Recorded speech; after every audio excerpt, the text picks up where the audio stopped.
Hello again, everyone. Welcome to Coffee Break Q&A. My name is Michael Moret. Coffee Break Q&A is your opportunity to ask a Bible question. If you ask a Bible question, I'll do my best to give you a Bible answer. I'll give you the email address at the end of the broadcast where you can send your questions. Question from a man today who has a question relating to Matthew 5:19. So I'm going to read that.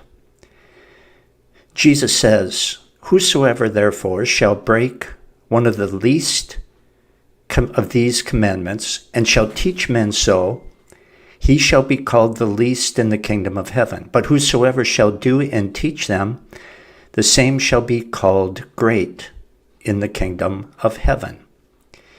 Now, he goes on to write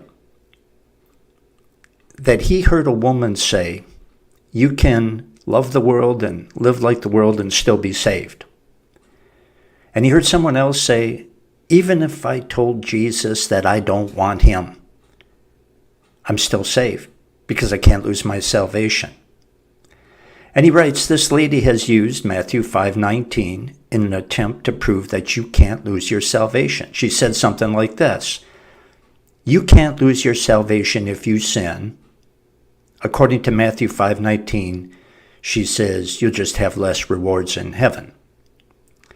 Well, Matthew 5:19 certainly does not teach once saved, always saved.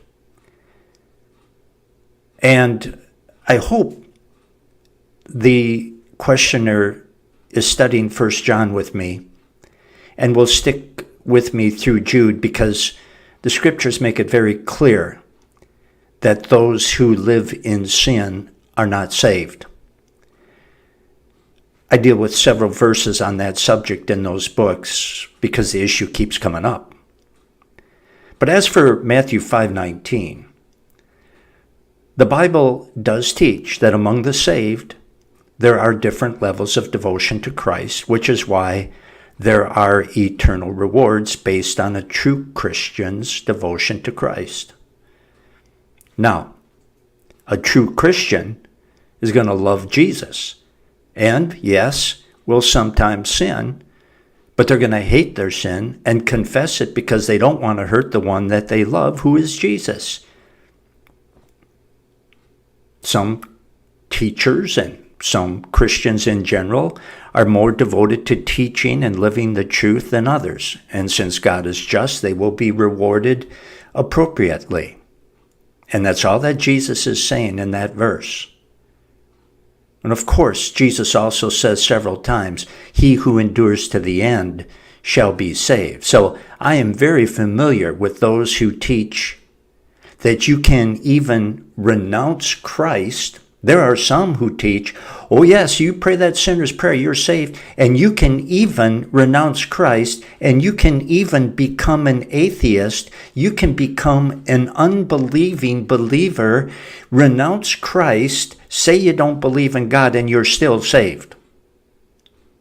You know what? That is a theology gone over the cliff into spiritual insanity.